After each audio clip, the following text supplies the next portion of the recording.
Can I answer any questions for you? Front row, Dave. Coach, I know every year we ask you during camp how many true freshmen you think might play, and it seems like All of them. every year, yeah, right. It seems like every year it's a little less than what you predict. Last year was close. I think you had 9. I have to ask you again, how many true freshmen do you anticipate playing this year? Oh, I think we had practice 9, and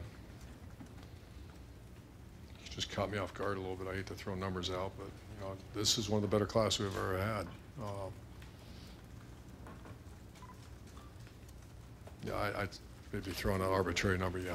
On the other end of the spectrum, a fifth-year senior, Mike Hill, there's been some talk he might miss the start of the season. Can you clarify what's going on with Yeah, Mike he's Hill? suspended for a few games. I've not determined exactly what it is right now, so he won't play in the opener. And do you know the length of the suspension? Not yet. Okay, thank you. Back row middle, Steve. Yeah, Coach. Mike Weber, as we watched the other day, was kind of on the side and perhaps has a hamstring issue. Has he had a chance? Did he practice today? He practiced today. He didn't open it up yet today, but he'll be ready for game 1, and we're just being cautious. Hamstrings are something you just got to watch closely.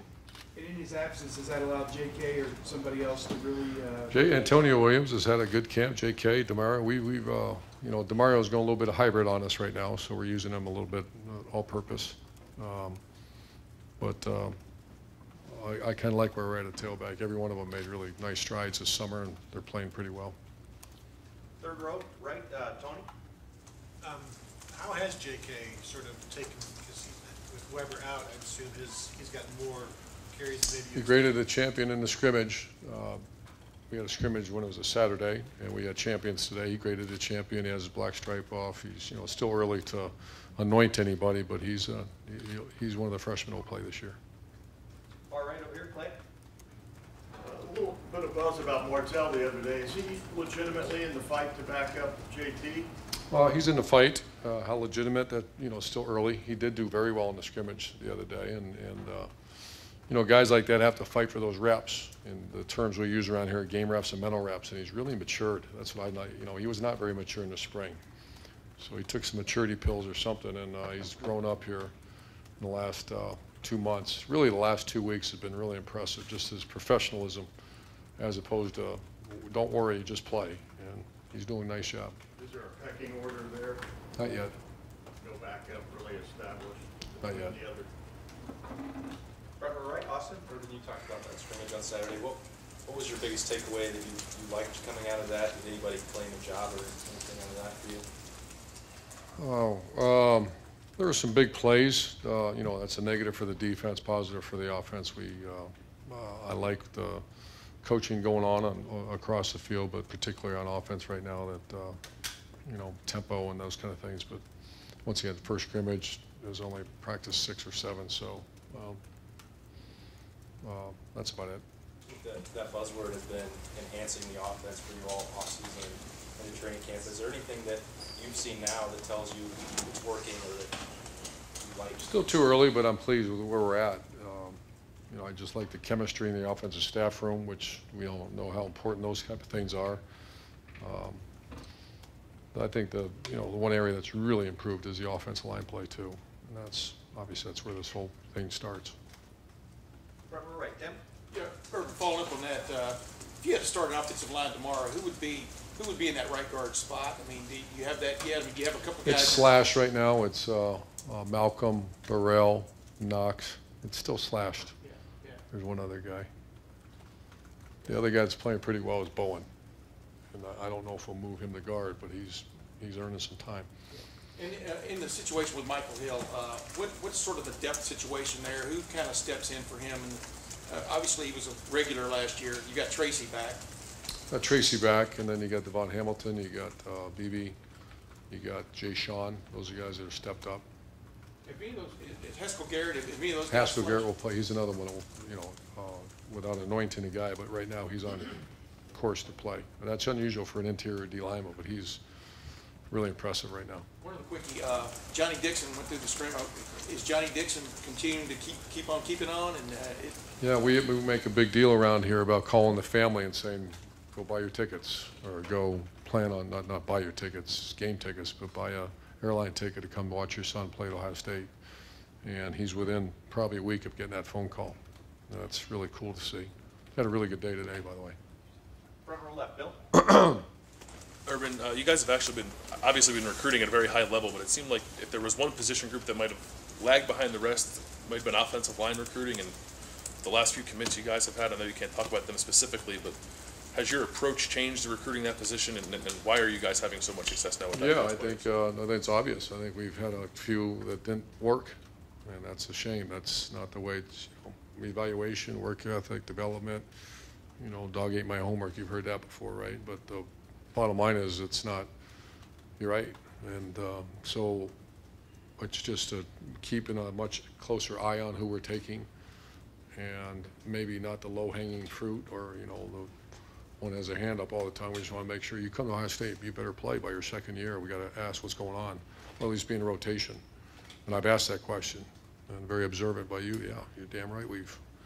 That's a problem, and we got to get that fixed. And then different topic, but you mentioned when we were at the job fair that Rashad Berry was going to move over to tight end when you lost A.J. Alexander. But it seems like he's actually in the mix to maybe play. Like, what have you seen out of Rashad? He's another guy that, that'd be a nice phone call, because he's been pounded around a little bit around here. He's a very nice job maturing. His family should be proud of him academically, just the professionalism. I would anticipate he's going to play for us at tight end. Front row left, Doug. Urban, you guys, we know you rotate on the defensive line, you rotated receiver, you rotated a corner last year. Is there any position that you couldn't rotate if you have enough guys where you philosophically would say, no, it just doesn't work? Offense line's always the receiver, absolutely. Corner, the way Coach Combs, that's one of the first times I've seen three people start at corner. But offense line, that's a tough one. Back to the Paul Brown days, messenger guards. Do you guys remember that? Or those are the ones that called the plays. But offense line, because it's such a chemistry position that you don't want to change that chemistry throughout a game. That's my personal opinion. Like linebacker, could you do Oh, sure. Sure, we have in the past, maybe not quite to the extent, but yeah. And Malik Harrison is the fourth man in right now, and he certainly will play, so. And just Booker, everything from getting the starting job last year, everything that happened, not playing then, what he did in the spring, where he is now, just where is he and how's he handled it? He's doing great. He's one of my favorite players. He's just a good guy that works his tail off, and it's not been easy for him. And he's had a very good camp so far. He's for sure, he's in the top 3, 4. And this is going to be the final question right here. Ari? Urban, I assume that you guys go into every single recruiting calendar year with an idea of how many players you want at specific positions, just based on what's on your current roster. But I think there are times where it seems like you guys are getting commitments from really good players early on in the process, and then later on you guys might have a shot at a major stud somewhere else that's further away, or that you might not have anticipated you had a real shot at. That's a dilemma. When that happens, when that dilemma happens, how do you guys sort through what to do or how to proceed with the people who are already in your class? That's a great question. We have a little bit of, myself and Mark Pantone, who's our director of player personnel here, is that we have a little overage, and there's certain positions you say you take them no matter what. If they're, when you start talking about linemen, offensive and defensive linemen, they're a great player. You're taking them. So we take, because the hardest thing we deal with too is who won't be here in January. That drives me insane. It's a good problem to have where you guys play well and then they leave after their junior year. we had a couple this year that we just didn't plan for. So we're building in overage in certain positions. Now, do you take them? Those are the things that, that's the calculated risk that you have to take. How does that impact somebody who might already be committed, though? Do you have to reevaluate who's committed ever? Do you have to have tough conversations with people? Yeah, there's one thing that when a commitment at Ohio State, as most places, that doesn't mean you shut her down and all of a sudden you quit going to class. We've had that. I don't know if we never make that kind of stuff public, but we've had people and all of a sudden they missed 29 classes in high school. They get a bad report from an academic report. They get a bad report football-wise. And those are conversations you have, obviously not in the media, because that's not fair, but is what it is. When you commit, we expect your acceleration to do this. It starts doing this. And I would imagine that's everywhere. And one other thing that's unrelated. When you started here at Ohio State, having come from the SEC the previous year before, I'm sure that you looked at what this program was, and then you looked at some of the programs in the SEC that were at the highest level, and you probably compared. going into the 6th year now at Ohio State, and, you know, considering the fact that Alabama is arguably one of the best programs in this country, where do you think Ohio State is in that race? Is this built the way that you envisioned it would be when you started?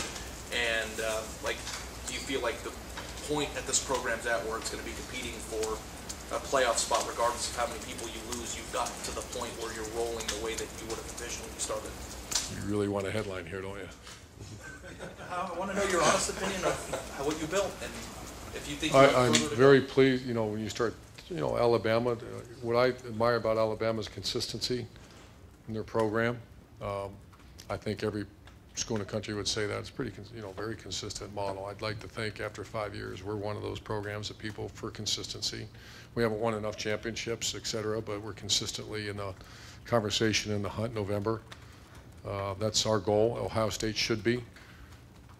What I think that has happened here is when 15 juniors leave and you still can field a decent team in 2 years, that means that, you know, that's hats off to Coach Maradi, his support staff, and our, you know, that's to me, that's the hardest thing that we're dealing with is plugging holes and maybe playing guys before they're ready. And that's a sign to me of a good program. When you say good program, you're not talking about just recruiting. You're talking about development behind the scenes of Jeff Uhlenhake, of Quinn, of the strength staff, getting these cats ready to go. So that's when you say, that's what I'm sure that most coaches would say, you say good program is, you don't just recruit good players, but they start to play. Maybe sometimes a little bit earlier than they should because of the transition of the NFL juniors. Coach, got to do one more. Bill, go ahead. As a collective staff, the resumes of your assistant coaches is probably as strong or stronger than you've ever had before. Can you address that? How good you feel about the staff, and what challenges having guys with head coaching experience pose? If they were Eagle guys or if I didn't really know them, you know, Kevin I knew, but I didn't know. I knew Greg would be. I thought Greg would be great. He's better than that. You know, I thought Kevin Wilson would add something. He's better than that, and that's a credit to those guys. But it's also very clear here. It's not. We don't make a phone call and say, hey, you want to come to Ohio State? It's, hey, here's how we do things, and here's your job. Do you want to be part of this? And they've been outstanding, you know. And if you'd asked me maybe 10 years ago if I would have took former head coaches on my coaching staff, that's a little bit on me too. Maybe I would have been intimidated, or maybe not, intimidated is not the word, but, you know, and I'm at the point where they get we're going to do it a certain way, and my hat's off to them. To go in there and dive in to be a position coach and to be a coordinator has been outstanding. We were getting the offensive lineman. You addressed the right guard situation. Isaiah Prince, the right tackle, struggled obviously last year at times. How has his progress been? How good do you feel about the right side of the line in general? He's one of the most improved players on the team right now, and that's A to Z. That's not just out there in practice, but with Coach Mick, with the bend and all the things that he struggled with. He's a very serious player right now. Thanks. Thank you, Coach.